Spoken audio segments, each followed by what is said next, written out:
Hello friends, welcome to the channel solution. आज के इस वीडियो में हम आपको बताएंगे ओबेसिटी मीन्स मोटापा, जो कि एक मेजर प्रॉब्लम हो गया है बहुत से लोगों में, जिसकी वजह से बहुत से हेल्थ कॉम्प्लिकेशन हो सकते हैं। तो इसके बारे में बताएंगे ओबेसिटी होता क्या है और ओबेसिटी को किस तरीके से डायग्नोस मीन्स पता लगाया जा सकता है, मेज़र किया जा सकता है, इसके क्या क्या कारण होते हैं और ओबेसिटी से जुड़े क्या क्या हेल्थ कॉम्प्लिकेशंस हो सकते हैं, इसके बारे में हम डिटेल में बताएंगे और किस तरीके से ओबेसिटी को मैनेज किया जा सकता है और इसके थेरेपेटिक डाइट्स क्या क्या हैं। मीन्स ओबेसिटी मीन्स मोटापे को कम करने के लिए क्या क्या हम डाइट ले सकते हैं, किस तरीके से ले सकते हैं, इसके बारे में हम डिटेल में बताएंगे। तो आइए शुरू करते हैं। तो आइए सबसे पहले जानते हैं कि ओबेसिटी होता क्या है। Obesity is the abnormal increase in the body weight due to excessive fat deposition in the adipose tissue. Means जब हमारे बॉडी में एक्सेस फैट डिपोजिट हो जाता है, जिसकी वजह से हमारा बॉडी वेट एबनॉर्मली इंक्रीज हो जाता है, बढ़ जाता है, तो उसी को ओबेसिटी कहा जाता है। हमारे बॉडी में फैट कहाँ पे डिपोजिट होता है? वो एडिपोज टिश्यू में डिपोजिट होता है। इसके बाद next, nutritional basis of obesity. Obesity basically एक डिसऑर्डर होता है जो प्राइमरी किसकी वजह से होता है? एक्सेस कैलोरी लेने की वजह से। एक्सेस कैलोरी इनटेक या कह सकते हैं ओवर ईटिंग, मतलब जरूरत से ज़्यादा खाने की वजह से। और दूसरा, lack of physical activity, means physical activity ना होना, एक्सरसाइज नहीं करना। तो ओबेसिटी में एक्सेस बॉडी फैट एक्यूमुलेट होने की वजह से, इकट्ठे होने की वजह से हेल्थ में नेगेटिव इफेक्ट हो सकता है। और हमारे बॉडी की ज़रूरत से ज़्यादा हम अगर एक्सेस कैलोरी ले रहे हैं, तो हर एक 7 कैलोरी के एक्सेस कंजप्शन से 1 ग्राम जो फैट है डिपॉजिट होता है, और जिसकी वजह से क्या होता है? बॉडी वेट बढ़ता है। तो पहला पॉइंट यहाँ पे लिखा हुआ है, there is abnormal deposition of fat in the body due to increase in the size and number of the adipose tissue. Means जब बॉडी एक्स्ट्रा फैट स्टोर करने लगता है, तो जो फैट सेल्स होते हैं, मीन्स जो एडिपोसाइट्स होते हैं, उनका साइज तो बढ़ता ही है, इसके अलावा वो मल्टीप्लाई भी होते हैं, और मल्टीप्लाई करके इनका जो नंबर है वो बढ़ जाता है। ओबेसिटी जो है हर एक एज में अकर हो सकता है, और ये हेल्थ हैजार्ड होता है जैसा हमने आपको बताया। और मेनली ये किसकी वजह से होता है? एक्सेस फूड कंजप्शन की वजह से होता है। मीन्स बॉडी के ज़रूरत से ज़्यादा फूड का, कैलोरी का कंजप्शन करना। और obese people have the habit of nibbling between the meals, consuming each meal without fail in spite of not being hungry and eating fast without chewing properly. Means obese person का क्या habit होता है? Main मील के बीच में, nibbling between the meals mean जो main मील होता है, breakfast, lunch और डिनर, उसके बीच बीच में खाना स्नैक्स लेना, या consuming each meal without fail, और मतलब अगर भूख भी ना लग रहा हो तो भी खा लेना, और बहुत ही फास्ट खाना बिना उसको प्रॉपर च्यू किए। इसके बाद नेक्स्ट आते हैं obesity due to virus infection. ये पाया गया है कि जो 15% जो पीपल होते हैं जिनका वेट 120 किलो से ज़्यादा होता है, उसमें एंटीबॉडीज़ होते हैं एडिनोवायरस 36 इन देयर ब्लड। और इसी एडिनोवायरस 36 की वजह से, मीन्स इस वायरस इन्फेक्शन की वजह से ओबेसिटी होता है उन पर्सन को। और एग्जैक्ट जो मैकेनिज्म है इसके पीछे वो स्टिल अननोन, नहीं मालूम है। और जो इन्फेक्टेड इंडिविजुअल्स है उसमें ये देखा गया है कि उसमें जो कोलेस्ट्रॉल और अदर लिपिड पैरामीटर्स होते हैं वो नॉर्मल देखे गए हैं। इसके बाद नेक्स्ट आते हैं, ओबेसिटी को किस तरीके से पता लगाया जा सकता है, मीन्स उसको डायग्नोस किया जा सकता है, या कह सकते हैं किस तरीके से हम उसको मेज़र कर सकते हैं। तो ओबेसिटी को हम मेज़र कर सकते हैं, डायग्नोस कर सकते हैं बाय बॉडी मास इंडेक्स, जिसको हम शॉर्ट में BMI बोलते हैं, या इसको हम वेस्ट हीप रेशियो से मेज़र कर सकते हैं। तो ओबेसिटी को हम बॉडी मास इंडेक्स से कैसे रिप्रेजेंट करते हैं, इसका क्या फॉर्मूला होता है? तो body mass index is equals to weight by height. Means body mass index निकालने के लिए जो बॉडी का वेट है वो हम किलोग्राम में लेते हैं, और जो हाइट है उसको मीटर में लिया जाता है, स्क्वायर ऑफ द मीटर। जैसे मान लो वेट है 75 किलोग्राम और हाइट है मान लो 1.9 मीटर, तो यहाँ पे हम क्या करेंगे निकालने के लिए 1.9 मल्टीप्लाइड बाय 1.9, तो ये क्या हो गया? मीटर स्क्वायर हो गया। तो 1.9 मल्टीप्लाइड बाय 1.9 जो भी वैल्यू आएगी, तो 75 डिवाइडेड बाय वो वैल्यू से हम उसको डिवाइड कर देंगे, तो क्या निकल जाएगा? BMI इन kg पर मीटर स्क्वायर। तो इस तरीके से BMI कैलकुलेट कर सकते हैं। तो और यहाँ पे आप देख सकते हैं इस टेबल में रेफरेंस रेंज दिया गया है BMI का, और उसके अकॉर्डिंग, उस वैल्यू के अकॉर्डिंग उस पर्सन को कौन से कैटेगरी में हम रख सकते हैं। तो 18.5 से अगर 24 0.9 तक अगर BMI का रेंज है, वो पर्सन का BMI आता है, तो उस पर्सन को हम नॉर्मल पर्सन या हेल्दी पर्सन कह सकते हैं, मतलब वो ओबीस नहीं है। उसके बाद नेक्स्ट, अगर उसका BMI 25 से 30 किलोग्राम पर मीटर स्क्वायर आता है, तो उसको हम ओवरवेट बोल सकते हैं उस पर्सन को, जो कि ग्रेड 1 ओबेसिटी के अंदर आता है। और अगर BMI 30 kg पर मीटर स्क्वायर से ज़्यादा आता है उस पर्सन का, तो उसको हम क्लिनिकल ओबेसिटी कह सकते हैं या ग्रेड 2 ओबेसिटी की कैटेगरी के अंदर आता है। और अगर उस पर्सन का BMI जो है 40 kg पर मीटर स्क्वायर से ज़्यादा आता है, तो उसको हम मॉर्बिड ओबेसिटी बोलते हैं, जो कि ग्रेड 3 ओबेसिटी के अंदर आता है। और अगर BMI अप्रॉक्स 19 से कम है, तो इसको हम अंडरवेट बोल सकते हैं। मॉर्बिड ओबेसिटी क्या होता है, या कह सकते हैं अत्यधिक मोटापा, बहुत ज़्यादा फैट चर्बी जमा हो जाता है, और जिसकी वजह से सीरियस हेल्थ प्रॉब्लम होने का रिस्क भी बढ़ जाता है। मीन्स बीमारियों का जो खतरा है वो बढ़ जाता है अत्यधिक मोटापे मीन्स मॉर्बिड ओबेसिटी की वजह से, जैसे कि diabetes, heart disease, high blood pressure etcetera, जिसको आगे हम डिटेल में बताएंगे। इसके बाद नेक्स्ट है waist to hip ratio. Recent years में जो वेस्ट और हिप का जो साइज़ का रेशियो होता है, उसको ज़्यादा इफेक्टिव कंसिडर किया गया है as compare to the BMI, particularly किस केस में, हार्ट डिसीज़ के रिस्क को प्रेडिक्ट करने के लिए।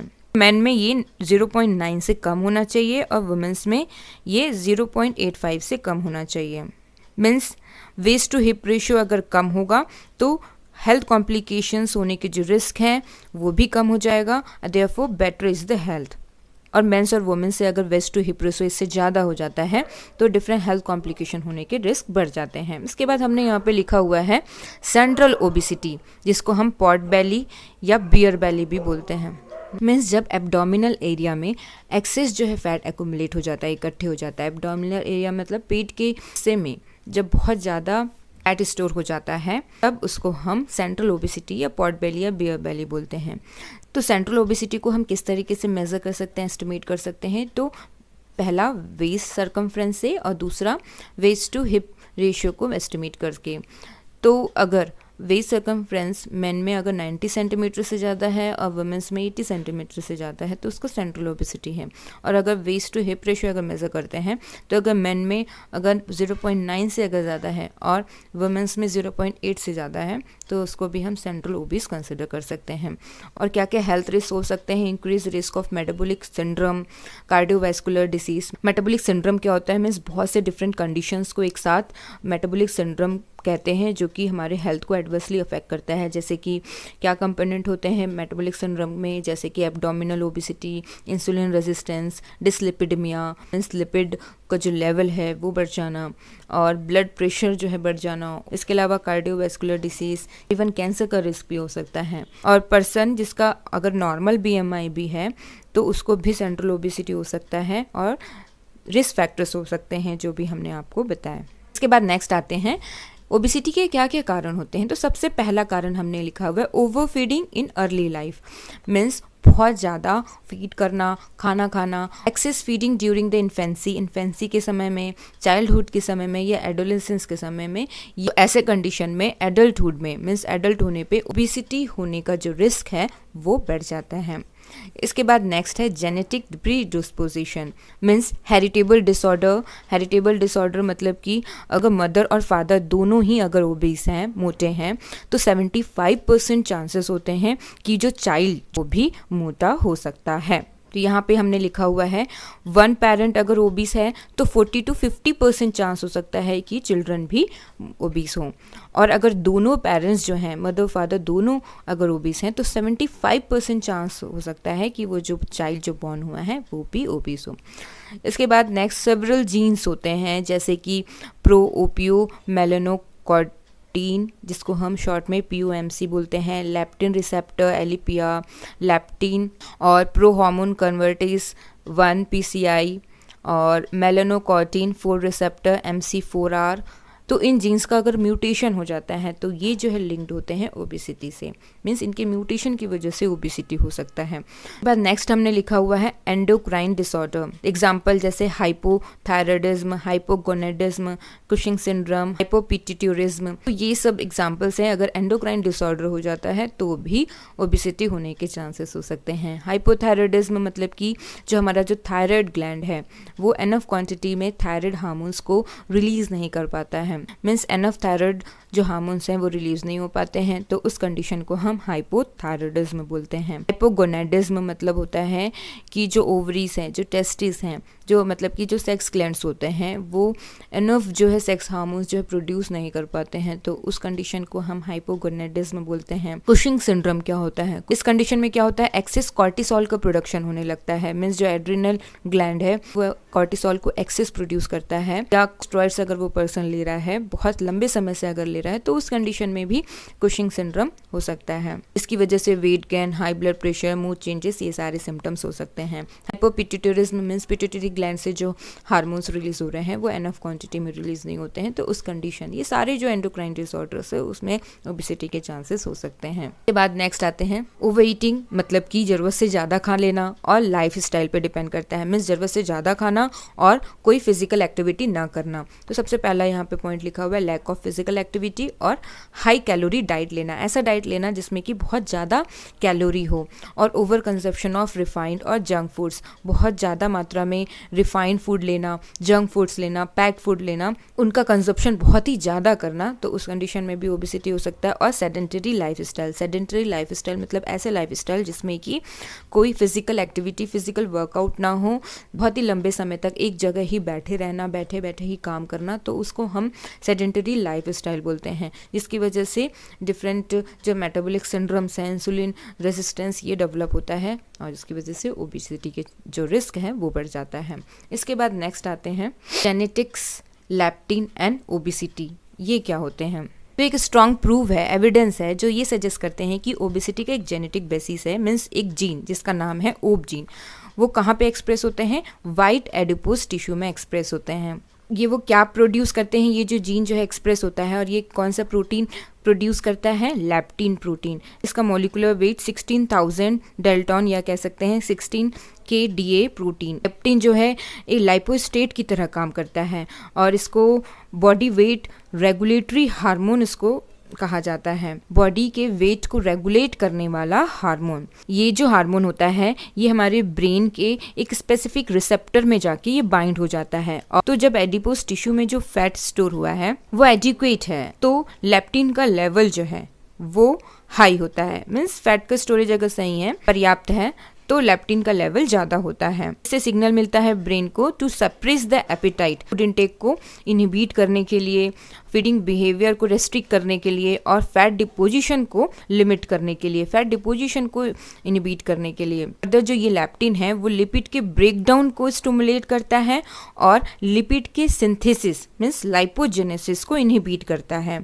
तो इस तरीके से अल्टीमेटली क्या होगा, ये जो लैप्टिन होता है ये हमारे बॉडी में एक्सेस फैट के डिपोजिशन को रेगुलेट करता है, और स्टार्वेशन के समय जो लैप्टिन का लेवल है वो कम हो जाता है। तो क्या करेगा ये लैप्टिन? फिर फीडिंग को प्रमोट करता है और फैट प्रोडक्शन और उसके डिपोजिशन को बढ़ा देता है। मीन्स एडिपोज टिश्यू में जब एडिक्वेट अमाउंट में फैट का स्टोरेज है तो लेप्टिन का लेवल हाई होता है, जिसकी वजह से एपेटाइट मीन्स भूख कम हो जाता है और लिपिड का ब्रेकडाउन जो एडिपोज टिश्यू में जो स्टोर है वो बढ़ जाता है और लिपिड के सिंथेसिस कम हो जाता है। लेकिन स्टार्वेशन के समय यही लेप्टिन का लेवल जब कम हो जाता है तो फीडिंग और फैट प्रोडक्शन उसका डिपोजिशन बढ़ जाता है। तो इस तरीके से लेप्टिन जो है जो बॉडी में लिपिड के डिपोजिशन और उसके ब्रेकडाउन को रेगुलेट करता है। और अगर लेप्टिन के रिसेप्टर या इस लैप्टिन में अगर कोई जेनेटिक डिफेक्ट आ जाता है तो जिसकी वजह से क्या होगा, ओवर ईटिंग या सीवियर ओबेसिटी की कंडीशन हो सकती है। तो इसको किस तरीके से ट्रीट किया जाता है ऐसे पर्सन को? लैप्टिन थेरेपी देके, जो shown benefits in genetically obese individual, मतलब कि ऐसे पर्सन जो कि जेनेटिकली ओबेस होते हैं तो उनमें लेप्टिन थेरेपी जो है बेनिफिशियल पाया गया है, जो कि ये देखा गया है कि ओबेसिटी को वो रिवर्स कर सकते हैं। इसके बाद नेक्स्ट जानते हैं ओबेसिटी की वजह से क्या क्या हेल्थ कॉम्प्लिकेशंस हो सकते हैं। Health complication associated with the obesity. तो जैसे कि type 2 diabetes mellitus, coronary heart disease, hyperlipidaemia, non alcoholic fatty liver disease, hypertension, stroke, gall bladder disease, cardiovascular disease, obstructive sleep apnoea, various type of cancer and osteoarthritis and depression. तो ये सारे health complications हैं जो कि obesity means मोटापे से जुड़े हुए हैं। तो अफेक्ट ऑफ ओबिसिटी या जो ओबिसिटी रिलेटेड इलनेस है इसको हम कोमॉर्बिडिटीज बोलते हैं। तो क्या क्या कोमॉर्बिडिटीज मतलब कि ओबिसिटी रिलेटेड जो इलनेस है, हेल्थ कॉम्प्लिकेशंस है, इसको हम डिटेल में इसके नेक्स्ट पार्ट में बताएंगे। और इसके अलावा ओबिसिटी को किस तरीके से मैनेज किया जा सकता है और क्या थेरेपेटिक डाइट्स होते हैं ओबिसिटी को कंट्रोल करने के लिए, इसको हम इसके सेकेंड पार्ट में बताएंगे। Thank you very much for watching this video.